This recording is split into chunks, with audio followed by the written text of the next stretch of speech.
Tayo bayad ng pondo. Tayo nagpapasahod sa kanila. Habang sila kuha ng bulsa ng pera ng taong bayan. Nakakatakot yung nangyayari.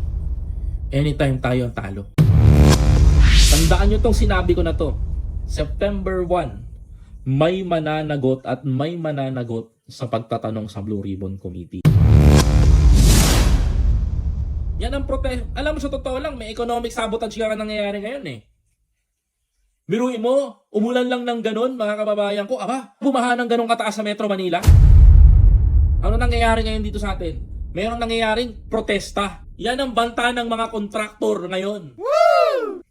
Sa bansa natin. Pababahain namin ang Metro Manila kapag hindi nyo kami tinigilan. Ganon. Dapat imbestigahan nga ni Pangulong Marcos ngayon to eh. Nila ng NBI ng NICA eh. Yun ang nangyayari ngayon. Like what happened to Tatalon, Quezon City, di ba? Pinabaha nila ng ganon, samantalang ganon ulan, hindi naman bumabaha. Walang bagyo. Woo! Ano explanation doon?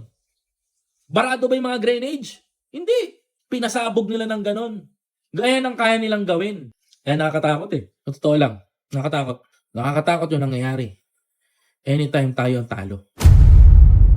Alam mo ngayon mga kababayan ko, sa totoo lang, maraming issues. Woo! Nakita nyo kung paano sila kumuha ng pera. Nakita nyo lahat. Kaya nakakapanggigil, nakakapanggalit, nakakapanggigil talaga. Woo! Kasi ako, kahit ako mga kababayan ko, gigil ako. Woo! Gusto ko magwalasagad sa mga yan. Gusto ko magsalita. Kasi bakit mga kababayan ko, tayo nawalan. Tayo bayad ng pondo. Tayo nagpapasahod sa kanila. Habang sila kuha ng bulsa ng pera ng taong bayan. But I'm not blaming the Diskaya. Isa pa lang sila sa mga malilintikan. Woo! Mga kapatid, alam nyo ano yung pinakamasarap dito? Makinig kayo sa akin. Ito, tandaan nyo itong sasabihin ko.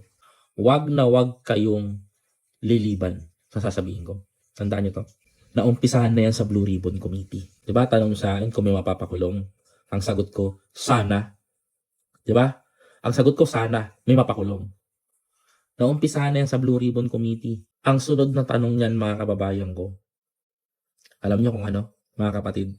Ingunguso ng mga kontraktor na yan, yung mga kongresista, congressman, di ba? Mga mayor, kupitan, tawad, lahat ng kumikickback sa pondo at pera ng taong bayan.